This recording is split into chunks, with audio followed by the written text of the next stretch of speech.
Hello friends, welcome to Abhipedia powered by Abhimanyu IAS. My name is Mirza Saddam Hussain और आज मैं आपके पास एक बहुत महत्वपूर्ण वीडियो के साथ आया हूं। जैसे कि आप लोगों को पता है, जेपीएससी ने अपना पीसीएस एग्ज़ाम से रिलेटेड नोटिफिकेशन आउट कर चुका है कर दिया है।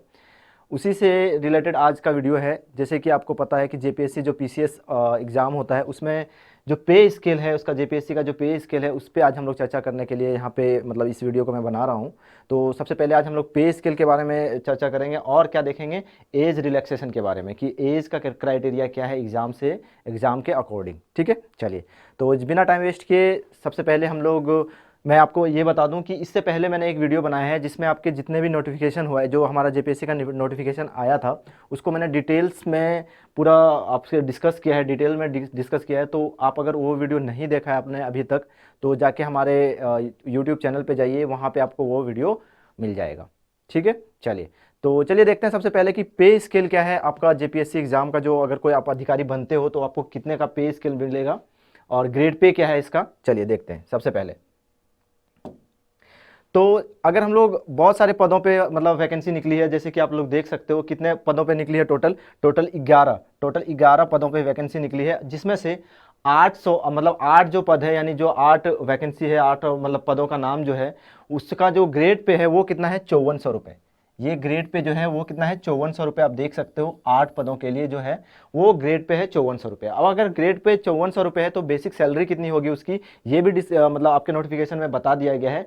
तो चलिए मैं दिखा दूं आपको कि क्या जो बेसिक पे होगा उसका क्या होगा, कहाँ से कहाँ तक होगा। ये होगा 9300 से लेकर 34,800, यानी 9300 से लेकर आपके होंगे कब तक, कहाँ तक होंगे, 34,800 रुपये तक आपका बेसिक पे होगा। ठीक है, इसके अलावा जो और तीन जो पद है उसका जो ग्रेड पे है वो कितना है, 4800। कितना है, 4800। और इसका जो बेसिक पे होगा वो बेसिक पे में कोई डिफरेंस नहीं है। क्या है, आपको मैं बता दूं कि बेसिक पे में कोई डिफरेंस नहीं है। बेसिक पे इसका भी सेम है, जो 5400 ग्रेड पे का जितना है उतना ही आपके क्या है कि 4800 ग्रेड पे का जो पद है उसमें भी उतना ही बेसिक पे है। लेकिन बात कहाँ आती है, बात आती है आगे जो पद होती है, जो प्रमोशन होती है, वहाँ पे थोड़ा सा डिफरेंस आ जाता है प्रमोशन के रिलेटेड। और पदों के मतलब छोटे बड़े अगर कर्मिक हिसाब से देखें तो वहाँ पे थोड़ा सा डिफरेंस आ जाता है। लेकिन यहाँ पे बेसिक पे में कोई बता दिया गया है कि बेसिक पे जो होगा वो दोनों का सेम है, 9300 से लेकर 34,800 रुपये तक।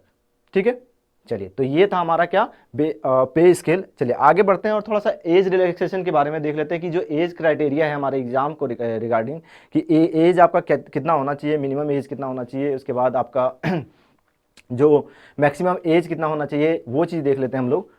चलिए चलिए देखते हैं। सबसे पहले अगर हम लोग देखें तो वहां पे उन्होंने क्या बोला है कि उम्र की गणना की तिथि, उम्र गणना की तिथि, इस तिथि को इसके ऊपर आने से पहले हम लोग क्या देखेंगे, सबसे पहले देखेंगे कि उम्र गणना की तिथि। इससे पहले हम लोग देखेंगे कि जो मिनिमम एज क्या है और मैक्सिमम एज क्या है। उसके बाद हम लोग देखेंगे कि उम्र की गणना की तिथि किस दिन से यानी किस डेट से गणना की जाएगी। सबसे पहले हम लोग ये जानना बहुत जरूरी है कि मिनिमम एज कितना है, उसके बाद फिर मैक्सिमम एज कितना है। तो मिनिमम एज जो होगा, जो जनरल कैटेगरी के स्टूडेंट होंगे उसका मिनिमम एज जो होगा वो कितना होगा, इससे पहले मैंने आपको डिस्कस करके बताया था इससे पहले वाले वीडियोस में भी।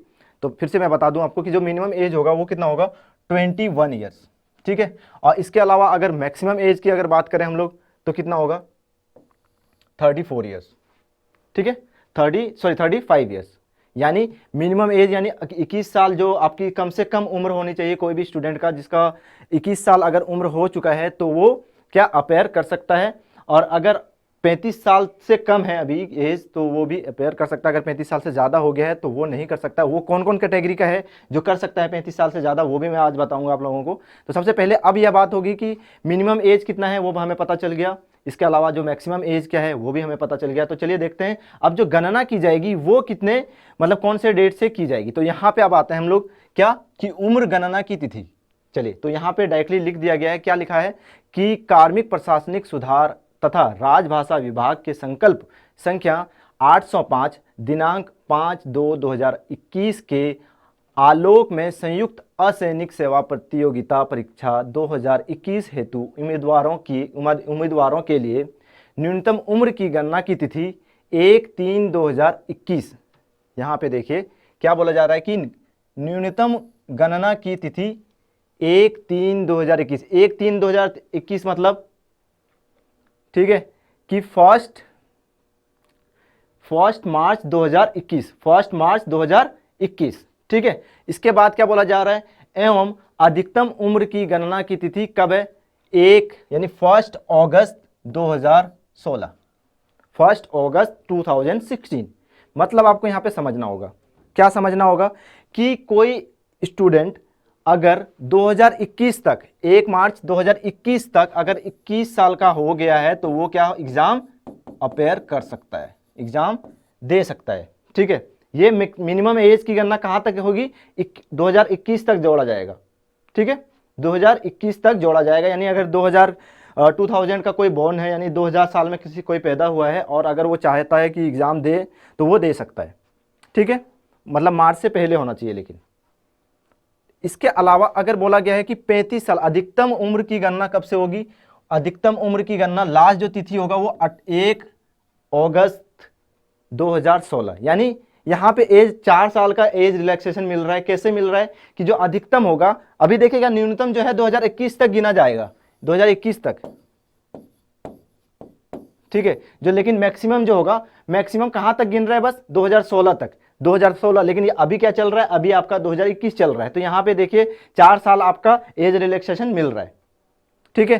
तो 28 अगस्त तक अगर कोई इंसान, अभी आपका उम्र कितना है उससे कोई फर्क नहीं पड़ता, अगर अभी आपका उम्र 38 साल है, 39 साल है तो चलेगा। लेकिन 2016 से 16 तक, यानी 1 अगस्त 2016 तक अगर आप 35 साल के थे उस टाइम, तो आप ये एग्जाम दे सकते हो, ठीक है।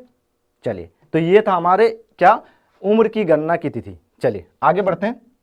इसी में और एक दो चीज जानने की जरूरत है, उसको जानना बहुत जरूरी है।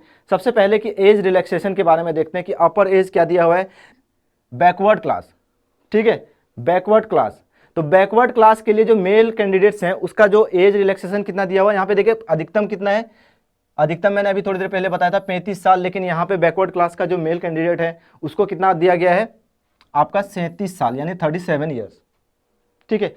फीमेल में अगर हम लोग फीमेल बैकवर्ड क्लास की बात करें, तो फीमेल बैकवर्ड क्लास की बात करें तो 38 साल तक कोई लेडी जो फीमेल बैकग्राउंड क्लास से आती है, तो उसमें बैकवर्ड क्लास से आती है, तो वो क्या कर सकती है, वो एग्जाम को दे सकती है, ठीक है। इसके अलावा और क्या है कि शेड्यूल ट्राइब और शेड्यूल कास्ट, शेड्यूल ट्राइब और शेड्यूल कास्ट जो होते हैं, मैंने एससी और एसटी के बारे में बोला जा रहा है कि एससी और एसटी के बारे में क्या है कि 40 साल तक वो एग्जाम को अपेयर कर सकते हैं, ठीक है। 35 साल क्या है, जनरल कैटेगरी के लिए है, एससी एसटी के लिए कितना है आपका 40 साल तक, ठीक है। इसके अलावा अगर कोई बोल रहा है कि पर्सन विथ क्या है, बेंचमार्क डिसेबिलिटी, अगर कोई मतलब डिसेबल है तो उसके लिए क्या है कि 10 साल का एज रिलैक्सेशन दिया गया है। कितने साल का, 10 साल का एज रिलैक्सेशन दिया गया है, यानी 45 साल तक वो एग्जाम को दे सकता है, ठीक है।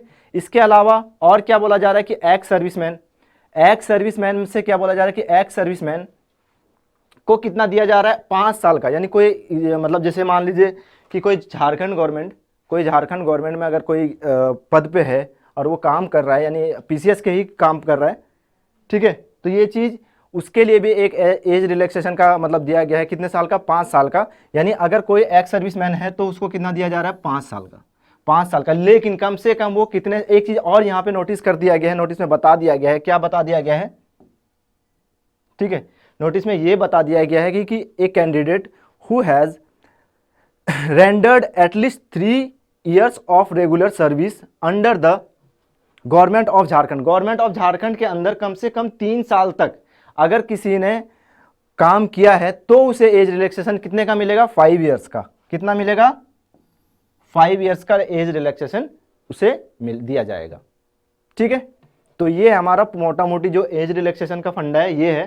तो आई होप आप लोगों का जो एज रिलैक्सेशन का और पे स्केल का जो भी दुविधा थी या भी जो भी प्रॉब्लम जो भी आप सोच रहे थे खत्म हो गया होगा, ठीक है। तो मैं आपको बस और एक चीज़ बता दूं कि बहुत जल्द हमारा जो अभिपीडिया है, अभिपीडिया ने जेपीएससी का कोर्स लॉन्च कर दिया है। आप हमारे पोर्टल पे जाइए, वहाँ पे आप देखिएगा कि आपको मेंटरशिप का भी कोर्स मिलेगा।